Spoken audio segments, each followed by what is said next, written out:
Samantala, habang papalapit na ang araw ng Kapaskuhan at Bagong Taon, nagsisimula na ang pamimili ng mga consumer ng mga pagkain na gagamitin sa handaan katulad ng Noche Buena. Sa isang panayam, sinabi ni Elmer Agorto, Consumer Protection Division Chief ng DTI Isabela, na naglabas na ang ahensya ng suggested retail price para sa mga pangunahing bilihin ngayong holiday season na magsisilbing gabay ng mga negosyante at mamimili. Sinabi naman ng Secretary ng Consumer Assistance Protection Welfare Association na si Ephraim Abat na sa ngayon ay wala pa naman umanong natatanggap na reklamo ang kanilang opisina kaugnay sa mga negosyante na hindi sumusunod sa SRP. Malaking tulong umano ang ginagawang monitoring ng DTI sa pagsunod at sa implementasyon ng mga negosyante sa inilabas na SRP. Ikinatuwa nito ang pagsunod ng mga negosyante at ipinatutupad na SRP sa mga pangunahing produkto ngayong holiday season. Binigyan din naman ni Chief Agorto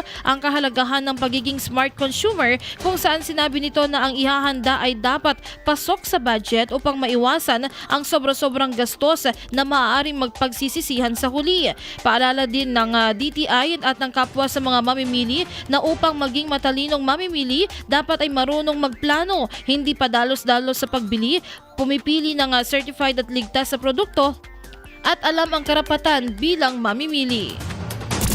IFM News.